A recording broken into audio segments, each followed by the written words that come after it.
let's talk about CNN. CNN stands for Convolutional Neural Network. It's one of the first neural network architecture that was proposed by Jan LeCun and used for the purpose of recognizing digits in the postal mail letters. Later on, it was extended to recognize objects in the images. The so let's understand how it works. The For the purpose of explanation, I'm using images here so that it's easier, so that it's visual and it's easy to understand to recognize objects in the image. But the same architecture can also be used for recognizing text and text classification. So CNN is used for image classification as well as it can be used for text classification. So in this particular example, we have an image of a scenery where you have a boats, grass, and a lot of images of residential places right and the behind the lake, right? And what we want to recognize is we want to recognize if there are any objects in this image like dog, boat, bird, or a cat, right? So this is the input image, and the output we want to recognize is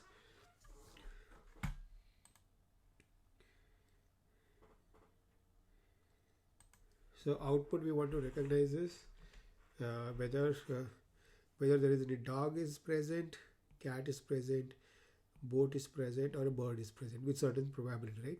So in this particular example, the boat is present, so the probability of boat is higher, about 0.94, and the rest of the probability is lower.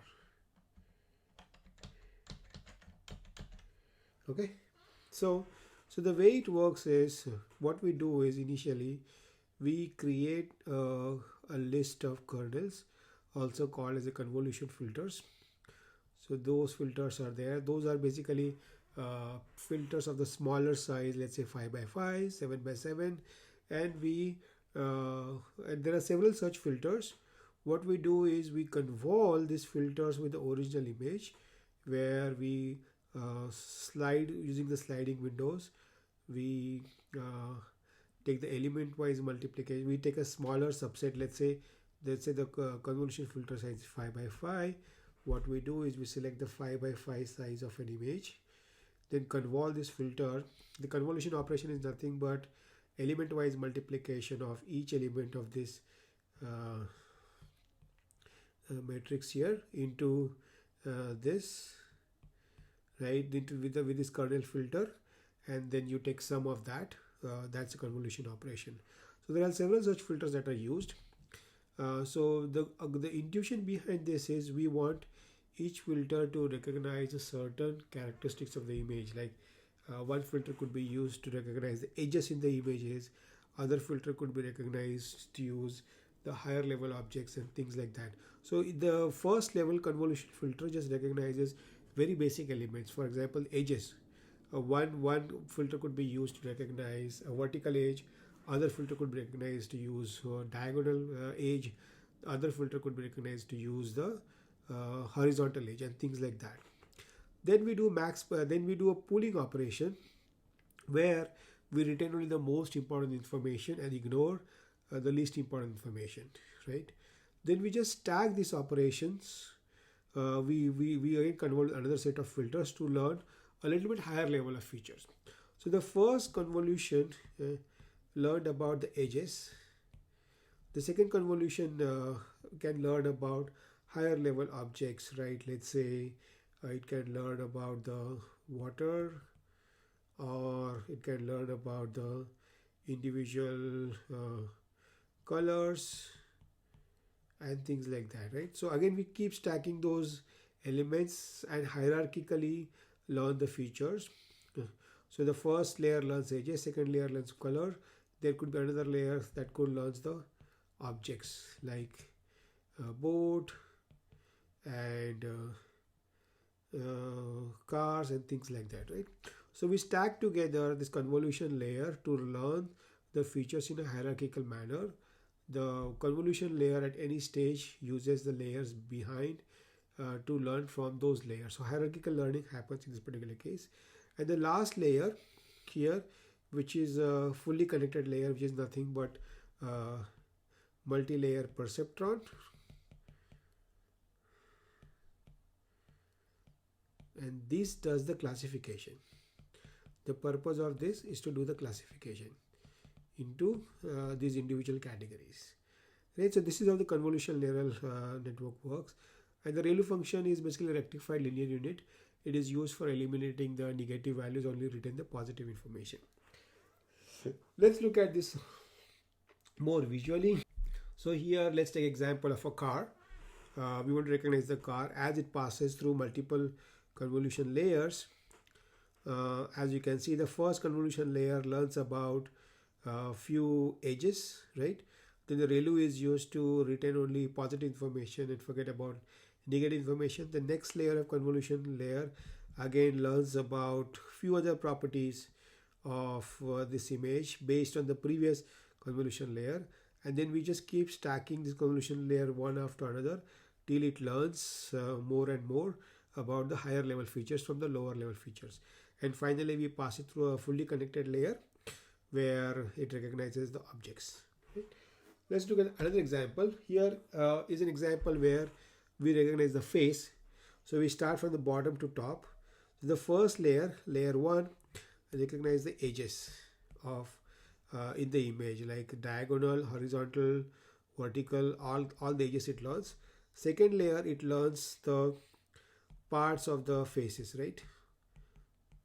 Like it learns eyes, it learns ears, it learns lips, and the layer 3 then learns about the actual faces.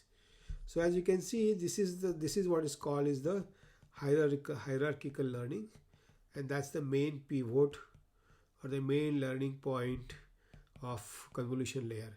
So using this hierarchical learning, convolution can really learn a very complex patterns in the images as well as text. Okay, a convolution is nothing but element wise multiplication and sum. So let's take the example of this matrix. Okay, so it's a 5 by 5, 1 2 3 4 5, 1 2 3 4 5, and it has a value like this.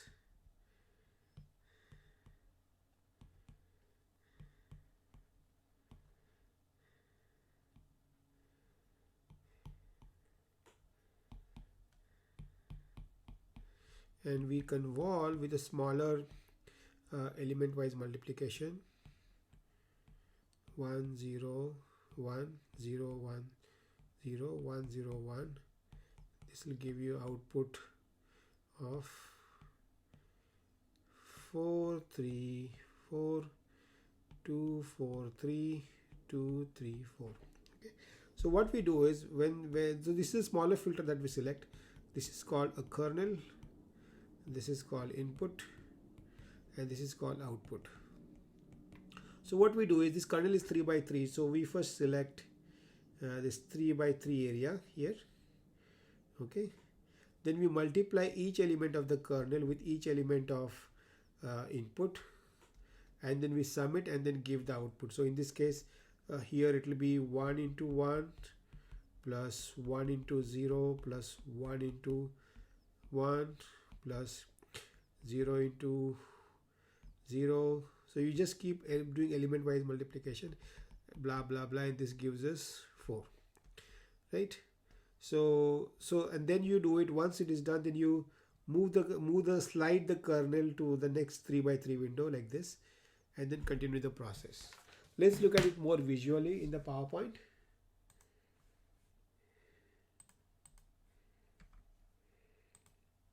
So this is the kernel convolution operation that is explained visually. So you can just slide the kernel from left to right and then from top to bottom, and then calculate the output feature, right, as it is shown here.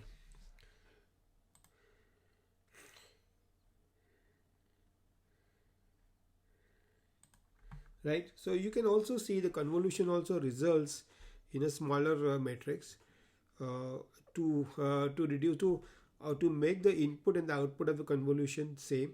Generally we prepend pad this matrix with the zeros on each side, and then we apply the convolution. Then in that case the input and the output size remains same. So that is typically called a padding exercise. So that otherwise, as you keep applying the convolution operation, your matrix size will go down all the way to 1 and 1 to 1. So you wanted to avoid that operation. We first inflate the input size matrix by padding zeros, and then we apply convolution so that output matrix will remain same as input matrix. Sometimes we have to add 1 rows in padding, or sometimes we have to apply 2 rows depending on the size of the matrix and the size of the kernel. So this is about convolution. Let's learn about the ReLU. The main purpose, so ReLU is nothing but it's called rectified linear unit, and let's say if this is x, this is 0, this is 5, 10. The ReLU function looks like this. So here ReLU of x will be equal to max of 0 or x. This is how it is defined. So once you apply this ReLU function, basically what it does is it eliminates all the negative values in the function and it keeps only the positive values. So here is an example. This is the input feature map. When you pass through a ReLU function, it eliminates all the black negative values and we keep only positive values. So this is how the rectified linear unit works.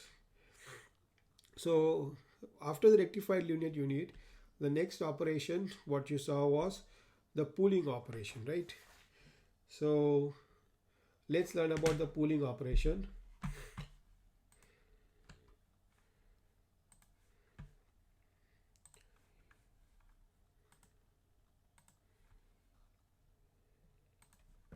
So the pooling operation is nothing but is used for retaining the most important information and removing the least important information. So let's say the output of ReLU function is something like this: 3 by 3 matrix. Okay, then there are several types of pooling we can do. The max pooling, which basically takes only the maximum of all these values and will keep these values, right? Then sometimes you also use the average value, which does the average of all these values and it will do the average value in this particular case. So you can take the average of all this and put it here.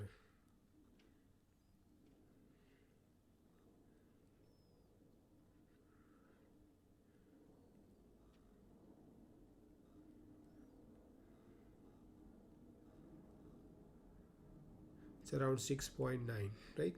Or you can do min pooling also, which will be 3.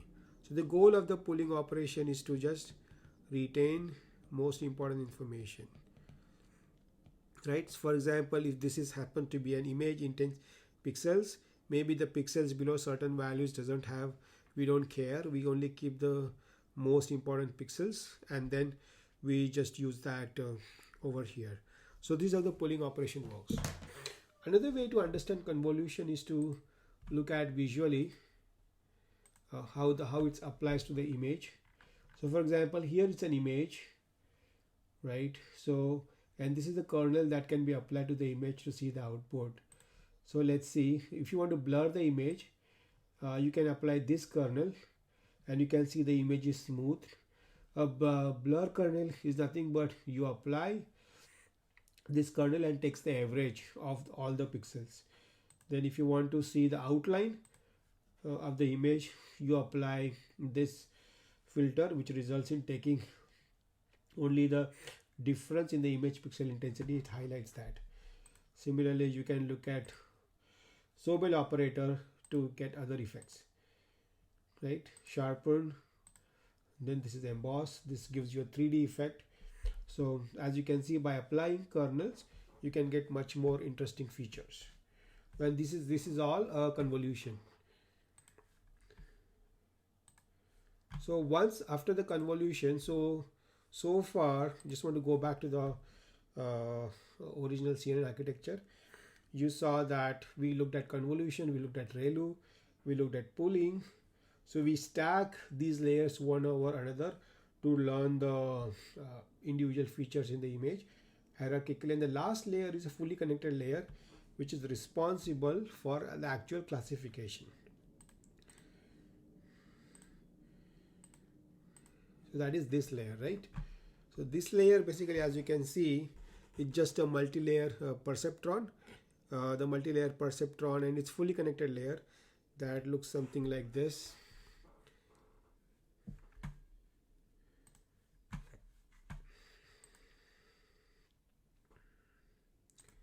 Right, a multi-layer perceptron is nothing but you have nodes here, 5 nodes, and let's say you have a hidden layer, and then you have output layer, right? This is how multi-layer perceptron looks. And when you say fully connected, basically each node is connected to each next layer. That's what it means. And you just create this perceptron, right? And these are the output, and you learn. So this is the input, this is the hidden layer, and this is the output, right? So you will use a multi-layer perceptron along with the softmax function, which calculates the probability of the output nodes and classify them. So this multi-layer perceptron, you basically learn the weights on the layer by giving a supervised data.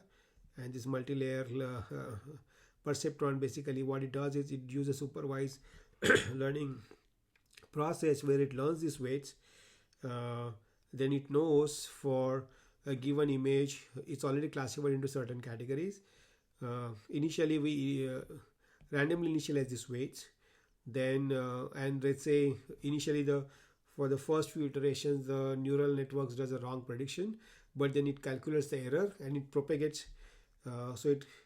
We do a forward propagation and it predicts the output, right? And then we calculate the error between predicted output and the actual output, and then you propagate it back, and you keep adjusting the weights until the output is correct. So the neural network uses forward and the backward propagation to learn the weight, so that the error between predicted output and actual output is as low as possible. And in the process it learns to classify each output with a certain probability. The higher the probability, then that object we say is the right object in this particular example. So these are the fully connected layer works. So you saw how the CNN works for images. Now for text, the method is exactly same. The only difference in this particular case is instead of 2D array of pixels, here we use 1D array of words,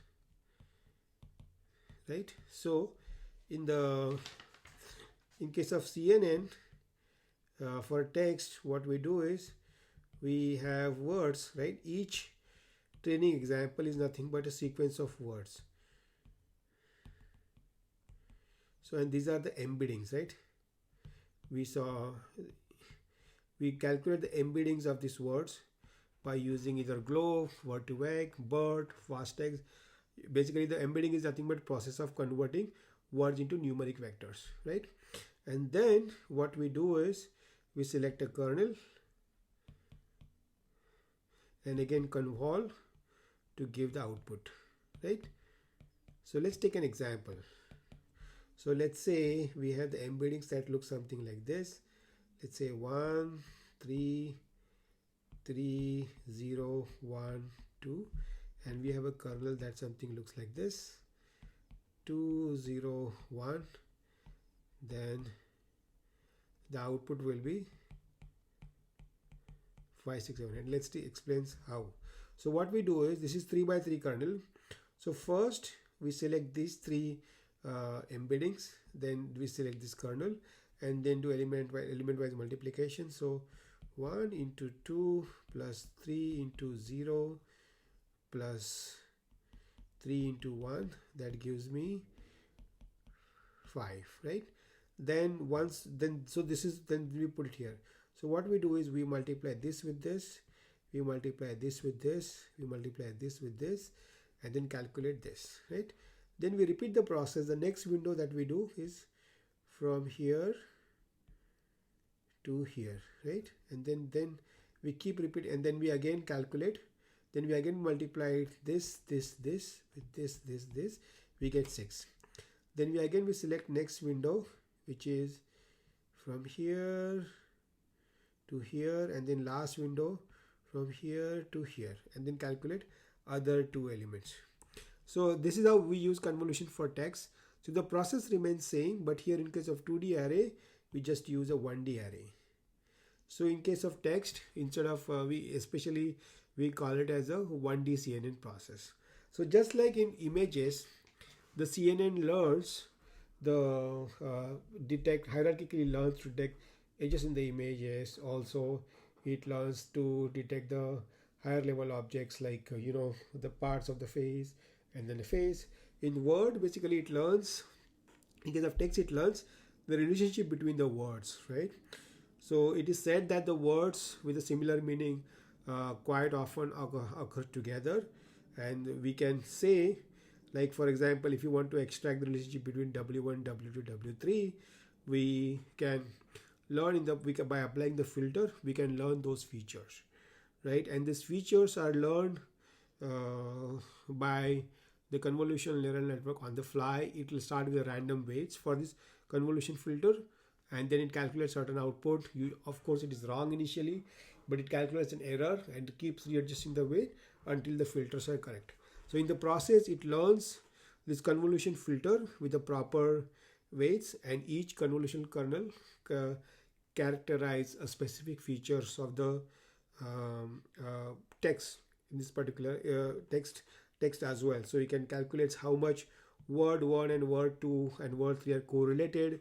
Then it calculates how much word 2, 3, 4 and 4 are correlated. And it uses exactly same convolutional neural network. It has kernels, it has the pooling, it has the fully connected layer, and the process remains exactly same. The only difference between text and images use 2D convolution, whereas text at word level it uses 1D convolution.